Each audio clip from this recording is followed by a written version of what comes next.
This was when Sharon and I were first married, and we were living in Ferndale, Michigan, just outside of Detroit.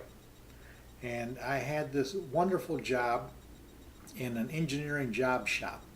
Well, job shops where you didn't work for the company that you're doing drawings for, you worked for another company, and like Ford Motor or Chrysler or General Motors, and this job shop would get work from them. So we worked on many different projects, and I had this wonderful job which was only one block from where we lived. So I didn't use the car. I just walk over to the job. Well, this lasted for about 2 weeks. Then the owner comes over and says, "I've got an assignment for you outside of here." I said, "Okay, great. Where is it?" He says, "It's in Enrico and Fermi nuclear plant in Monroe, Michigan." I said, "All right." So here I had this job where I was walking one block to work, which was wonderful, and I'd come home for lunch. Now I had to go to Monroe, Michigan, which is about 40 miles away. Well, my car couldn't make that drive. I had a leaky radiator.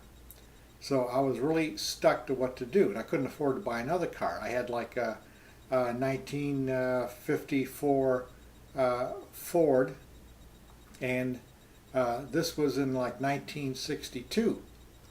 So I had to borrow my friend's car to get to work. I told him, I said, "Look, I only need to borrow your car for one day because I'm going to put a rebuilt radiator in my car." He says, "Okay," so he gave me his car. So Sharon, I drove the car down to my dad's store in Midtown Detroit, and I went and bought a rebuilt radiator. But I didn't have time to put it in. I had to go to work. So I enlisted Sharon to put the radiator in the car. So I went off to work.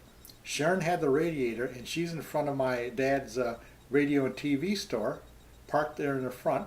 And these guys are sitting around who hung out at his store. And she proceeded to change the radiator in the Ford. And she worked on it all day long.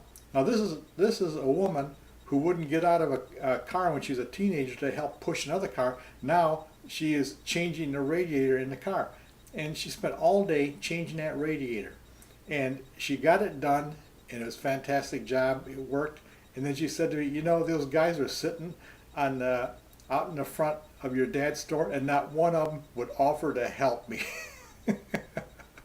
Anyways, she got it done, and now I had a car to go to that 40 miles to the Enrico Fermi nuclear plant. Great job as a mechanic, babe.